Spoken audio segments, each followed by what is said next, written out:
एक शहर में एक परिवार रहता था। परिवार में पति पत्नी और उनका बेटा।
के लिए बहुत सुंदर मोटरसाइकिल वाला खिलौना लेकर आते हैं। रोहित का दूसरे दिन जन्मदिन होता है। रोहित बेटा उठो, हम तुम्हारे लिए क्या लाए हैं। क्या लाए हो पापा आप लोग मेरे लिए? मोटरसाइकिल वाला खिलौना। इतना सुनकर रोहित उछल जाता है। खिलौना, वो भी मोटरसाइकिल वाला। जैसे ही रोहित उस खिलौने को देखता है बहुत खुश हो जाता है। Thank you mummy papa. अब रोहित रोज स्कूल से आता है और अपनी मोटरसाइकिल से खेलता है। लेकिन जब मोटरसाइकिल घर में आती है तब रोहित के घर में पैसों की समस्या कम होने लगती है। धीरे धीरे वे लोग संपन्न होने लगते हैं। एक दिन खेलते खेलते रोहित कहता है, मोटरसाइकिल, मुझे तुम पर बैठकर सैर पर जाना है। और इतना कहते ही रोहित को मोटरसाइकिल सैर पर ले जाती है। रोहित डर जाता है। रुको, इतना कहते ही मोटरसाइकिल फिर से खिलौना बन जाती है। रोहित समझ जाता है कि ये कोई साधारण मोटरसाइकिल नहीं है। अब रोहित मोटरसाइकिल को हमेशा अपने पास रखता है और रोज उस पर सैर पर जाता है। एक दिन रोहित सैर से वापस आ रहा होता है, तभी रोहित, ये किसकी मोटरसाइकिल पर तुम सैर पे गए थे और इसे कौन चला रहा था? पापा, ये खिलौना है। ये तो मोटरसाइकिल है, खिलौना ऐसा नहीं होता। लेकिन जब देखते ही देखते मोटरसाइकिल खिलौना बन जाती है तो रोहित के पापा माँ डर जाते हैं और उस खिलौने को दूर फेंक आते हैं। लेकिन दूसरे दिन वे मोटरसाइकिल फिर उसी घर में दिखती है। आप मुझे खुद से दूर मत कीजिए, मैं आपको या आपके बेटे को तकलीफ नहीं दूंगा। लेकिन तुम कौन हो? मैं प्रतीक हूँ और ये मेरी मोटरसाइकिल है और कुछ समय पहले मेरी एक कार हादसे में मौत हो गई थी। ये खिलौना मेरे पापा मेरे लिए विदेश से लाए थे। अब मुझे आपके परिवार में आकर आपसे बहुत लगाव हो गया है। मुझे खुद से दूर मत करिए। ठीक है। लेकिन मोहित के पापा सोच में पड़ जाते हैं और पंडित से बात करते हैं। पंडित जी को सारी बात बताते हैं। हमें इस बच्चे की आत्मा को शांति दिलानी होगी।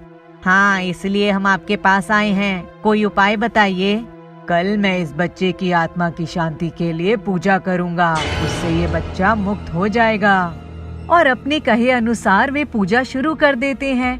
अब प्रतीक की आत्मा मोटरसाइकिल छोड़कर जा चुकी होती है, लेकिन मोटरसाइकिल अभी भी रोहित का पसंदीदा खिलौना होता है। रोहित के पास एक मोटरसाइकिल वाला खिलौना बचपन से होता है, जो उसके माता पिता ने उसे उसके जन्मदिन पर गिफ्ट किया होता है। समय बीतता जाता है और अब रोहित बड़ा हो जाता है और रोहित की अच्छी नौकरी लग जाती है। रोहित सोचता है, क्यों ना अब मैं एक मोटरसाइकिल खरीद लूं, फिर मैं अपने माता पिता को उस पर सैर कराऊंगा। ये मेरा बचपन का सपना भी था। दूसरे दिन रोहित मोटरसाइकिल देखने के लिए जाता है, लेकिन मोटरसाइकिल बहुत ही ज्यादा महंगी होती है।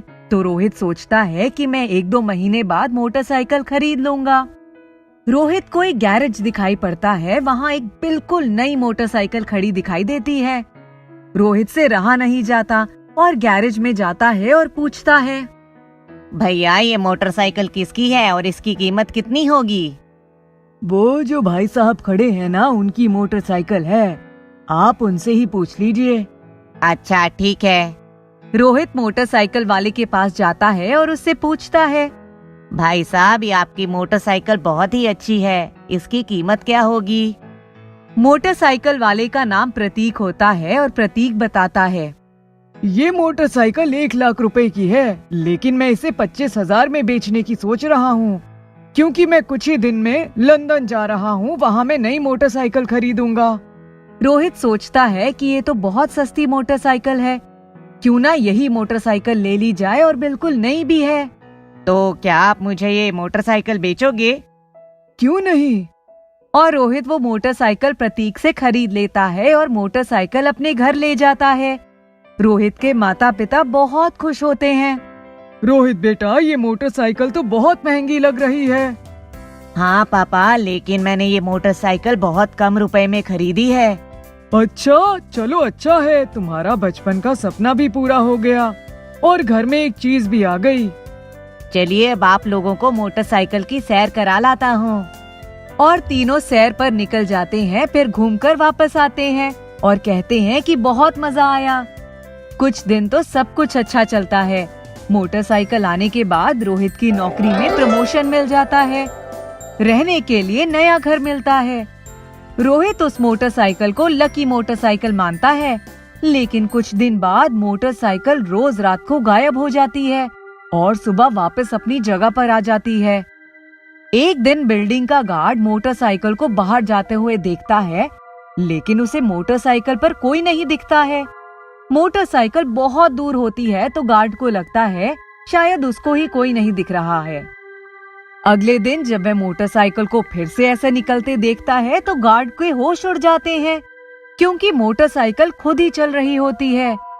गार्ड हंगामा मचा देता है। सब वहाँ आते हैं और पूछते हैं, क्या हुआ गार्ड साहब, आप क्यों चिल्ला रहे हैं? ये रोहित की मोटरसाइकिल अपने आप ही बाहर गई और उसको चलाने वाला कोई नहीं था। ऐसा कैसे हो सकता है? मेरी मोटरसाइकिल तो अपनी जगह पर खड़ी है। तो क्या मैं झूठ बोल रहा हूँ? चलो दिखाओ तुम्हारी मोटरसाइकिल किधर है। चलो। सब जाते हैं और देखते हैं कि मोटरसाइकिल अपनी जगह पर होती है। देखा आपने, मोटरसाइकिल अपनी जगह पर ही है। सभी लोग बोलते हैं गार्ड नींद में होगा इसलिए ऐसी बातें कर रहा है। अब गार्ड को रोज ही मोटरसाइकिल ऐसे ही जाती दिखती है, लेकिन गार्ड किसी से कुछ नहीं बोलता, क्योंकि मोटरसाइकिल किसी को नुकसान नहीं पहुंचाती। एक दिन रोहित खिड़की के पास खड़ा होता है और देखता है कि उसकी मोटरसाइकिल अपने आप जा रही है। वह नीचे जाकर देखता है और उसको मोटरसाइकिल जगह पर नहीं दिखती। मतलब गार्ड सही बोल रहा था, इस बात का पता लगाना पड़ेगा। रोहित अगले दिन उस मोटरसाइकिल का पीछा करता है। मोटरसाइकिल उसी गैराज के सामने जाकर रुक जाती है और वहाँ प्रतीक खड़ा होता है। अरे प्रतीक, हाँ आप तो लंदन जाने वाले थे ना, क्या हुआ? जिस दिन मैंने तुम्हें अपनी मोटरसाइकिल बेची, उसके दूसरे दिन ही मुझे लंदन निकलना था। मैं एयरपोर्ट जा रहा था और इसी रास्ते से निकल रहा था कि मेरा एक्सीडेंट हो गया और मेरी बॉडी नीचे गिर गई। बहुत खोजने के बाद भी मेरी बॉडी किसी को नहीं मिली। मेरी बॉडी आज भी यहीं नीचे खाई में है। उसका अंतिम संस्कार करवा दो, मेरी आत्मा को शांति मिल जाएगी। और ये मोटरसाइकिल मुझे बहुत पसंद थी, इसलिए मैं रात को ले आता हूँ। रोहित ये बात सुनकर डर जाता है और फिर बोलता है, मैं कुछ करता हूँ। रोहित पुलिस को बताता है और प्रतीक की बॉडी खाई से निकलवाता है। फिर उसके परिवार द्वारा उस बॉडी का अंतिम संस्कार करवाता है। इस तरह से प्रतीक की आत्मा को शांति मिल जाती है।